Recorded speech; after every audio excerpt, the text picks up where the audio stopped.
Hey up, it's a sale of the century. Come and get your Chelsea players at a bargain price. You'll get them even cheaper than you'll get for Declan Rice.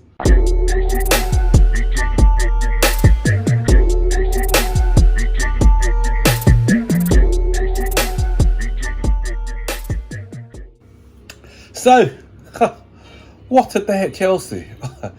Not one player, no, not two players, no, not three players, not four players, but five. Five Chelsea players all to leave, or six actually. It's so much, I'm losing count. Six Chelsea players confirmed to be actually leaving or out of the door with terms agreed, all in one day. Wow. What a day of transactions.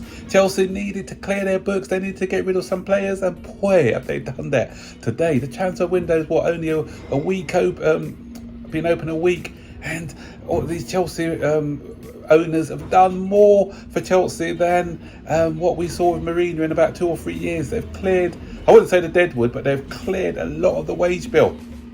Fantastic business. So it started off this morning with Kante going on a free transfer. He's off to the Saudi League. I can't remember all these Al names, so I'm not going to say which club he's joined because it's Al something. Because all these Al Nasir, Al who, I don't know. Sorry, I'm not being disrespectful, but I just don't remember the names of all these Saudi clubs.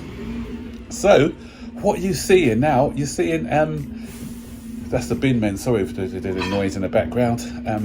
We're not throwing some of them are throwing our rubbish away, are we? Some may argue that we are throwing our rubbish away. Some people may be sad to see some of these players go. Anyway, Kante, I did a video. If you want to see it, I'll try and put a description in the link above. If you haven't watched that Kante one already, I made that one about 7 days ago when it was obvious that he was leaving.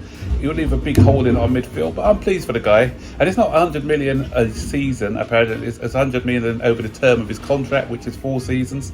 And yes, he goes with my blessing. He gave us some great years of football. Injuries took their toll on him, unfortunately, and I hope he does well and has a very good career over in Saudi Arabia. No sooner than that news was out of the door, and then we had more news out of the door. That first of all, it was I can't remember who was it first that they announced. I think it was Mendy.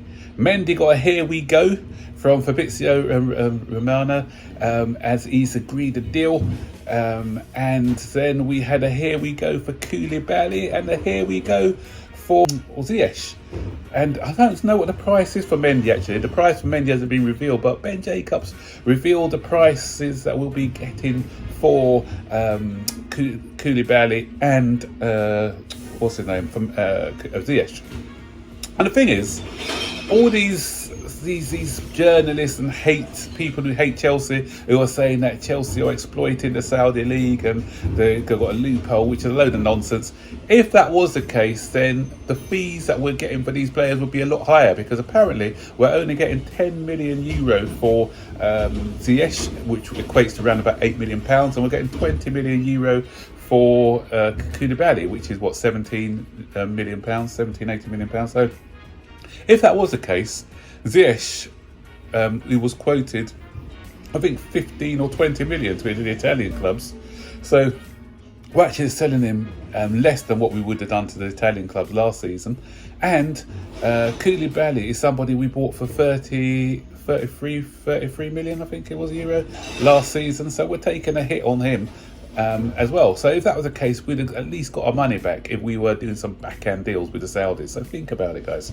But it's not that important. We may take a loss financially on the actual transfer fee, but the key thing is with some of these players, especially in Koulibaly's case, is that we're getting rid of his high wages. When nobody else would probably would have taken on his high wages. You got the Italians doing their cheekiness as usual, saying, "Oh, we'll take him on loan," which will result in us paying some of his loan fee as well. So I think he was on 270,000 or 275. So that's a big chunk of money coming off the wage bill. Ziyech was on a decent wage as well. So we're clearing the books. We're getting these guys off our books, so that we can attack the transfer market. Because we spent a lot of money in the last 2 windows. So this time it's all about outgoings. So those are the 3 or the 4 players off to the Saudi League. And then after that, we heard some more news. And the news came in that Mateo Kovacic and has agreed to join Manchester City, and the 2 clubs have agreed on a £30 million transfer fee, which I think, with Kovacic only a year left on his contract, it's a good deal. And for a lot of people saying, oh, why did we let him go to a rival? We got to think about it, guys. This Kovacic, obviously, the club are saying to the guys, are you going to be committing yourself to Chelsea? People are saying Kovacic didn't want to go, and I've had an argument with somebody who said, of course he wants to go. Oh, but he said he's happy in London. Of course he's going to say that. He's not going to say, I want to leave. You've got to understand these players. They're not going to say outright, I want to leave the club. They're going to say, if asked, and do you want to stay at the club? Of course they're going to say yes. He didn't even say I'm happy at Chelsea. He said I'm happy in London, and that's what he said. And so now you're going to listen to me, guys, because I knew that he wanted out, and he wasn't driven out. I think he wanted a different challenge. Manchester City presents him a perfect opportunity, joining the champions of England, the champions of Europe, treble winners. So I think he'll do quite well there. So he's probably going to be replacing Gundogan. I think he's going to do really well there, because you're going to see him rack up more assists. The reason is Man City play a slightly different way to Chelsea. If you look at the best assist season that he had for us was when Lukaku was playing for us, because Lukaku is one of those strikers, he likes to play on the shoulder of the defenders, and he likes to do those runs in. So with Kovacic feeding in with those through balls, it's food and drink to him. So with another guy who's better than Lukaku, who plays on the shoulder, you're going to see him racking up a lot of assists for his name escapes me. How could his Haaland? How could his name go out of my head? Yeah, for Haaland. So, and we're going to see a lot of Chelsea fans moaning about it and everything else. He doesn't really score a lot of goals, but because Manchester City score goals from all over the park, his goal contribution isn't going to be that important. And I bet you any money that once he goes there, he's going to start scoring a few more goals. All those shots that used to go into row Z, I bet they go in, because he scores 1 or 2 decent goals at Chelsea, but he didn't. His goal output wasn't great, but I bet your bottom dollar you're going to see that improve when he goes to Manchester City. So that news broke, and then some more news broke. David Ormstein, Mr. Reliable in the transfer market, he broke some news about Kai Havertz. Our Arsenal have agreed a £65 million fee for him. 65 million. I think that's a very good deal. I did say that if we can get 65 million, squeeze 65 million out of Arsenal, we take it. Great move, a great deal for us. And a lot of people said we paid 90 million for him. We didn't pay 90 million. I think we paid 72 million with add-ons. So I'm not sure whether he met those add-ons. Probably, if it was to score 20 goals in a season, definitely hasn't made that one. Probably win the Champions League. We've done that. So maybe we've given them a bit more money for that. Win the league? No, we haven't done that. Win the FA Cup? We haven't done that. So not sure how much the total figure was once all the add-ons were included at Chelsea. But for atomisation, we'll be in the black with that one, which is good, because we've had him for 3 seasons. So it'll be money on the books with that £65 million sale. So good for us. And again, as I said, maybe he'll go to Arsenal and he'll succeed. Maybe they'll play a different type of football that suits his style. And at Chelsea, it just didn't quite work out for him. He was good at points. Obviously, everyone's going to remember the Champions League winning goal, but he was very inconsistent at Chelsea. And so pastors knew is good for him.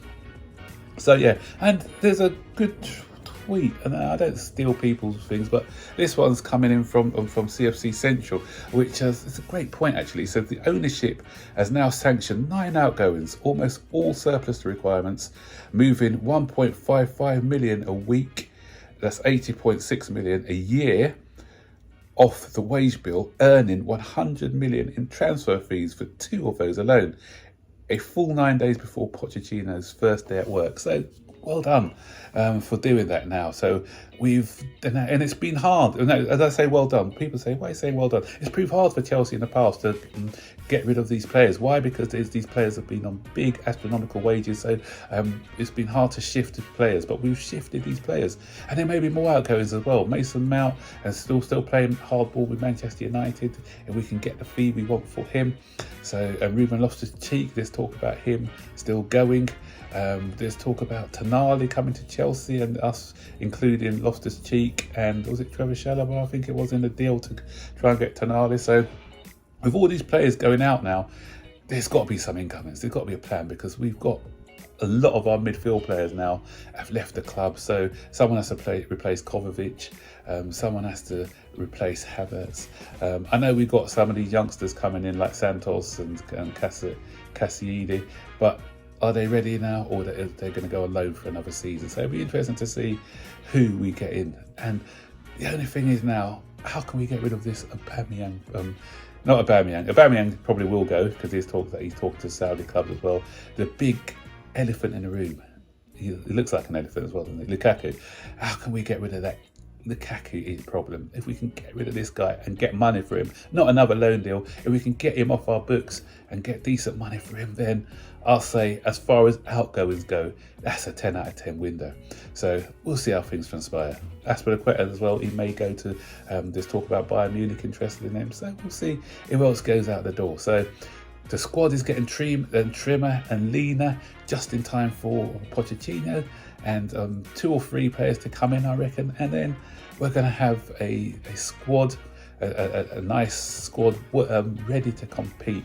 So let's see how it goes. So guys, are you excited? What do you think about all this news coming out today of all these players leaving or potentially leaving Chelsea all in the next 3 or 4 days? Do you think the club's done a good job in getting rid of these players, or are there some or do you think we're going to regret letting go? Stick your comments in the section below, and I'll see you guys on the next video. So take care for now. Goodbye.